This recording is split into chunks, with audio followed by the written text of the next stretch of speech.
गेल्या 24 तासात देशाच्या पंतप्रधानांनी दुसऱ्यांदा सोनं खरेदी, पेट्रोलची बचत, वर्क फ्रॉम होम हे करण्यासंदर्भात भारतीयांना आवाहन केलं आहे आणि त्यामुळे हे संकट मोठं आहे आणि ते गांभीर्यानं घ्यावं असंच आहे.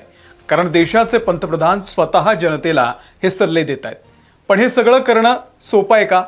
सगळं लोकांनीच करावं, मग नेत्यांनी काय करावं? त्यांची काही नैतिक जबाबदारी नाही का, असा प्रश्नही सोशल मीडियावरती विचारला जातोय. ज्या हैदराबादच्या सभेमध्ये मोदींनी जनतेला पेट्रोल वाचवण्याचं आवाहन केलं, त्याच सभेमध्ये पोहोचण्यासाठी मोदींनी किती गाड्यांचा ताफा वापरला याचा व्हिडिओ तुम्ही सोशल मीडियावरती बघितलेला असेलच. मग हा विरोधाभास आहे का? एकीकडे जनतेला सांगायचं की मेट्रोनं जा, बाहेर पडू नका, सोनं खरेदी करू नका, आणि स्वतः मात्र गाड्यांचे ताफे घेऊन फिरायचं, हे लोकांनाही आवडलेलं नाही आहे. बरं, हे आवाहन केल्यानंतर दुसऱ्याच दिवशी पंतप्रधान नरेंद्र मोदी पोहोचले सोमनाथ मंदिरामध्ये. त्या ठिकाणी एअर शो पार पडला. आता तिथे जी विमानं उडत होती ती काही समुद्राच्या पाण्यावरती उडत नव्हती. मग हे सगळं जनतेनेच करावं अशी अपेक्षा नेते का करतायत? नेत्यांसाठी, त्यांच्या गाड्यांसाठी सरकारनं काही नियम बनवलेले आहेत का, याचं उत्तरही जनतेला हवंच आहे. शिवाय ज्या टायमिंगला पंतप्रधानांनी हे आवाहन केलंय ते टायमिंगही बरंच सांगून जातं. अर्थात यावरती मनसेचे अध्यक्ष राज ठाकरे हे स्वतः व्यक्त झालेत. राज ठाकरे आणि शरद पवार यांनी पंतप्रधान नरेंद्र मोदी यांच्या आवाहनावरती टीका केलेली आहे.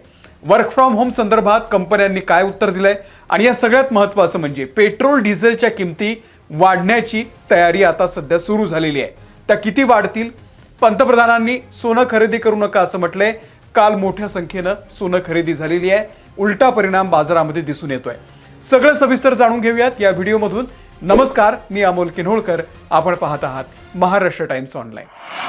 सध्या जगावरती मोठं संकट आहे, ते नाकारण्याचं काहीच कारण नाही. इराण अमेरिका संघर्षामध्ये आपल्याकडे येणारं कच्चं तेल अडकलेलं आहे आणि त्याचे परिणाम आपण बघतोय. पेट्रोल डिझेलचा तुटवडा आहे, गॅसचा तुटवडा आहे. बरं, हे सगळं आपल्यासोबतच होतंय का?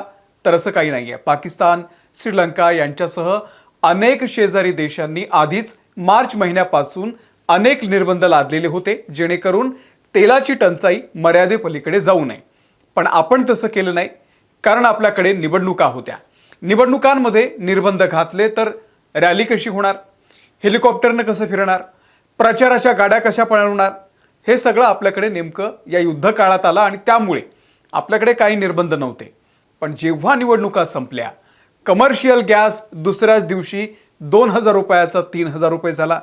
जसा शपथविधी झाला, आपल्याला अचानक संकटाची जाणीव झाली. मग पेट्रोल डिझेल वाचवा, सोनं खरेदी करू नका, परदेशात ट्रिप करू नका. आणि त्याचं कारण काय? तर परकीय चलन खर्च होतं आणि रुपया घसरतो. पण ज्या टायमिंगवरती पंतप्रधान बोलले त्यावरती आक्षेप आहे.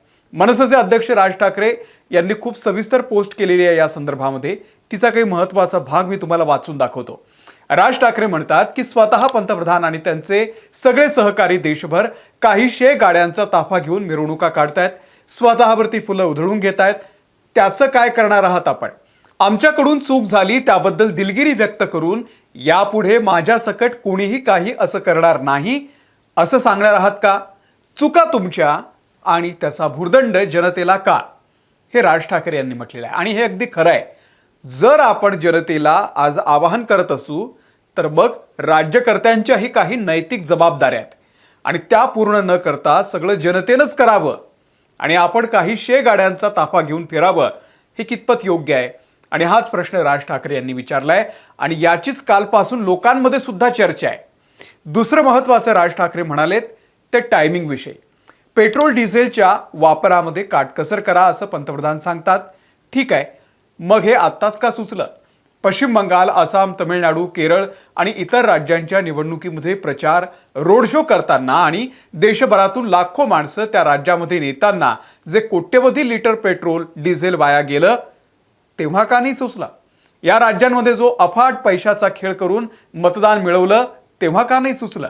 स्वतः पंतप्रधान आता 15 मे पासून 5 देशांच्या परदेश दौऱ्यावरती निघालेत. हे दौरे तुम्ही थांबवा आणि मग जनतेला आवाहन करा असं राज ठाकरे यांनी म्हटलेलं आहे. त्यासोबतच मन की बातवरही त्यांनी सुनावलं. नुसतं खापर इराण इस्रायल युद्धावरती टाकू नका. आपण पंतप्रधान झाल्यापासून रुपयाचं अवमूल्यन मोठ्या प्रमाणावरती झालं, ते कशामुळे झालं ते सांगा. तुमच्या 10 वर्षाच्या कार्यकाळामध्ये रिझर्व्ह बँकेच्या 3 गव्हर्नरनी राजीनामे दिले, ते का दिले? मनमोहन सिंग हे रिझर्व्ह बँकेचे गव्हर्नर होते, तसंच विद्वान होते, तरीही ते अनेक तज्ज्ञांसोबत बसून चर्चा करायचे, ऐकून घ्यायचे. आपण तर साधा व्यवसाय सुद्धा केलेला नाही, मग आपल्याला हे कसं समजणार?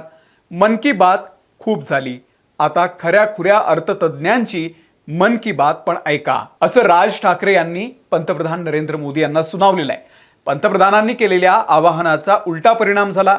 अनेक सराफा व्यावसायिकांनी यावरती नाराजी व्यक्त केली, तर काही जुने व्हिडिओ सुद्धा व्हायरल होत आहेत, ज्यात मोदी म्हणतायत की काँग्रेसचं राज्य आलं तर तुमचं मंगळसूत्रही सुरक्षित राहणार नाही. मग सोने खरेदी न करण्याचं आवाहन करून मंगळसूत्र धोक्यात आणलं जातंय, असाही आरोप आता लोक करू लागलेले आहेत. वर्क फ्रॉम होम विषयी सध्या काही कंपन्यांनी प्रतिसाद दिलाय आणि तो पॉझिटिव्ह आहे. चीन आणि जपान यासारख्या देशांमध्ये वर्क फ्रॉम होम धोरण अंशतः लागू केलेलं आहे.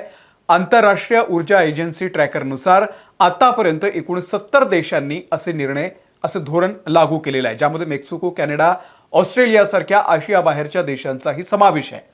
झोहो या टेक कंपनीचे CEO श्रीधर वेंबू यांनी सुद्धा पंतप्रधानांचा सल्ला गांभीर्यानं घेतलाय.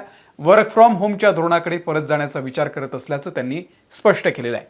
पण सगळ्यात महत्त्वाची बातमी अशी आहे की लवकरच सरकार इंधन दरवाढीचा निर्णय घेणार आहे. कारण नुसतं आवाहन करून लोक ऐकत नाहीत, हे त्रिकाला बाधित सत्य आहे.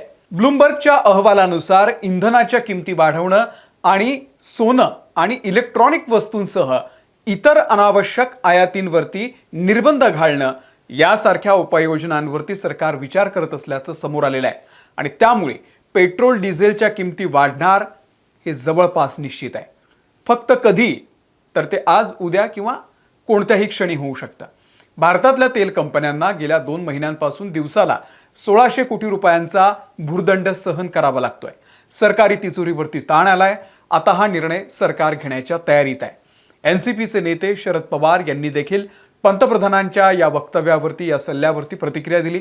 या विषयाचं गांभीर्य लक्षात घेऊन पंतप्रधानांनी स्वतःच्या अध्यक्षतेखाली सर्वपक्षीय बैठक आयोजित करावी. राष्ट्रीय हिताच्या प्रश्नांवरती सर्वपक्षीय नेत्यांना विश्वासात घेऊन निर्णय प्रक्रिया राबवणं देशहितासाठी अत्यंत आवश्यक आहे.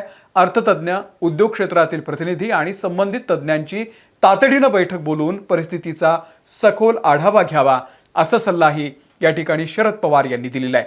त्यामुळे बघूयात, पुढचे काही तास फार महत्त्वाचे आहेत.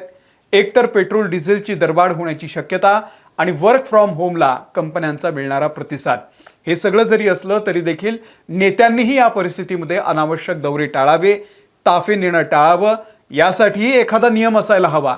तुम्हाला नेमकं काय वाटतंय? आम्हाला कमेंट करून नक्की सांगा. या व्हिडिओमध्ये इथेच थांबतोय. आमच्या महाराष्ट्र टाइम्सच्या यूट्यूब चॅनलला जर तुम्ही सबस्क्राईब केलेलं नसेल तर सबस्क्राईब करा. आम्ही फेसबुकवरती, इंस्टाग्रामवरती आणि एक्सवरती सुद्धा आहोत, तिथे आम्हाला फॉलो करा. धन्यवाद.